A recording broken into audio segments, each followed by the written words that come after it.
के गलियारों से, चप्पा चप्पा गूंज उठेगा इंकलाब के नारों से। अरे जुल्म जब जुल्म करेगा जनता के गलियारों से, चप्पा चप्पा गूंज उठेगा इंकलाब के नारों से। सोनम तुम संघर्ष करो, हम तुम्हारे साथ हैं, सोनम तुम संघर्ष करो, हम तुम्हारे साथ हैं।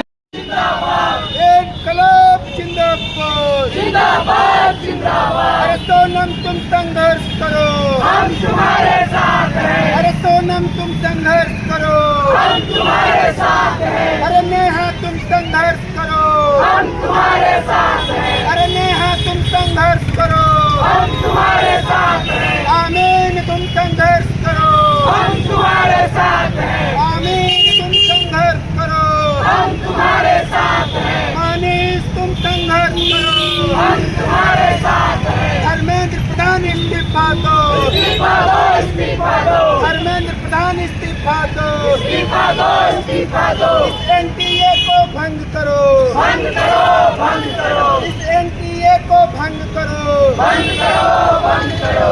लोकतंत्र विरोध सपोर्ट करते हैं, उनको एक ही चीज चाहते हैं कि वो उनको भाषण चाहिए है, वो सिर्फ भाषण सुनना चाहते हैं, वो किसी भी काम नहीं चाहते, वो ना चाहते हैं देश की व्यवस्था अच्छी हो। देश के हर कोने में हर राज्य में आंदोलन चल रहे हैं, जमीनों को लेकर पीड़ितों को दलितों को शोषित किया जा रहा है, उसके लिए आंदोलन चल रहे हैं।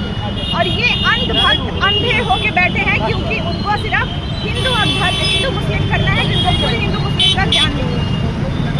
को अपना अर्थव्यवस्था नहीं दिखता है, बिल्कुल एकदम इनको दिखना चाहिए कि यहाँ की शिक्षा व्यवस्था कैसी है, सारी चीज़ें कैसे हैं, लेकिन इनको क्या है धर्म जात वगैरह पे सारी चीज़ें इनको फोकस रहता है। इनको देखना चाहिए कि भाई हमारे आने वाले जो जनरेशन है उनके लिए भी कुछ देखना है ना, उनको भी एक अच्छा अर्थव्यवस्था चाहिए जो उनको मतलब हम लोग की तरह इतना ज़्यादा स्ट्रगल ना करना पड़े। इतने ज़्यादा नीट पेपर लीक हो रहे हैं तो इनको ध्यान, इतने बड़े साइंटिस्ट जो हैं हमारे लिए 18 दिन से वहाँ पे बैठे हुए हैं, उनका बात नहीं सुन रहे हैं, तो हम लोग मान लो कभी आगे चल के हम लोग को दिक्कत हुआ, हम लोग बैठे तो ये लोग तो हमें लसाड़ के चले जाएंगे, कुछ नहीं समझेंगे ये लोग। तो यार इस्तीफा चाहिए हम लोगों को धर्मेंद्र प्रधान का, और हमें और चीज़ कुछ नहीं चाहिए, बस हमको इस्तीफा चाहिए बस। और के विभिन्न जगहों पे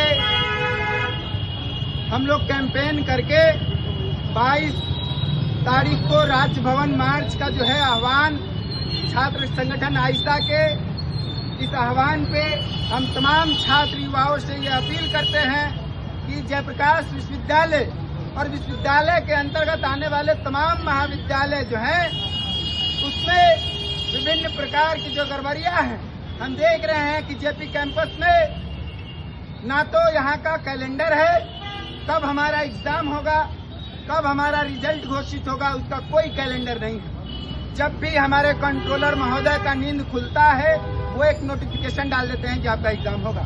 जब भी कंट्रोलर महोदय का नींद खुलता है वो कोई रिजल्ट घोषित कर देते हैं, और इसका परिणाम स्वरूप हम देखते हैं कि 500 के एग्जाम में 900 नंबर आ जाता है। कोई छात्र जो पहले सेमेस्टर में है उसका तीसरे सेमेस्टर का रिजल्ट बन करके आ जाता है। इस तरीके की गड़बड़ियां हमारे जेपी कैंपस में है। हम देख रहे हैं कि हमारे विश्वविद्यालय में, जयप्रकाश विश्वविद्यालय में शिक्षकों की, प्रोफेसरों की भारी कमी है।